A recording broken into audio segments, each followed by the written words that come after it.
नागपुरात मुसळधार पाऊस। आज आणि उद्या शाळा महाविद्यालयांना सुट्टी। अमरावतीत नदीचं पाणी गावात शिरलं।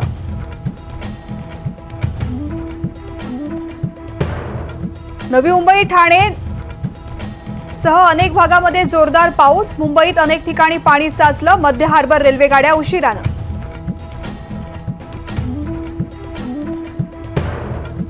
कोल्हापुरात पंचगंगा धोक्याच्या पातळीकडे। रात्रीपासून पूर पातळी 8 फुटांनी वाढली।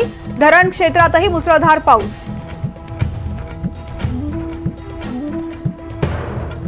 मनोज जरांगे आजपासून पुन्हा अंतरवाली सराटीमध्ये उपोषणाला बसणार। सगळे सोयऱ्यांच्या मागणीसाठी ठाम। पावसाळ्यातल्या आंदोलनाकडे विशेष लक्ष।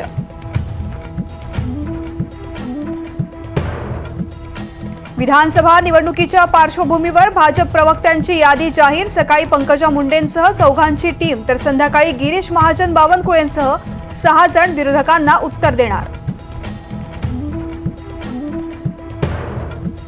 दिल्ली पोलीस आता पूजा खेडकरांच्या मेडिकल सीटचीही करणार चौकशी। NT3 कोट्यातल्या जागेवर संशय।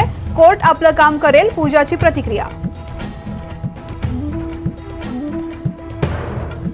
दहशतवाद्यांविरोधामध्ये लढण्यासाठी जम्मूत अधिकच्या 3000 सैनिकांची नियुक्ती। वाढत्या हल्ल्यांवर सरकारचा मोठा निर्णय। बांगलादेशमध्ये देशभरात संचारबंदी लागू। आरक्षण विरोधी आंदोलनात आतापर्यंत 105 पेक्षा जास्त जणांचा मृत्यू। शांततेसाठी लष्कर तैनात।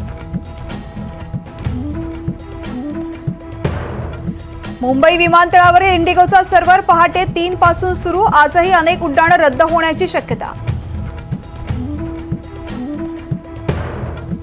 मुंबईत आणखी 6 रेल्वे टर्मिनल्स उभारण्याचा प्लॅन। पनवेल, जोगेश्वरी, मुलुंड, वसईसह परेल कल्याणचाही समावेश।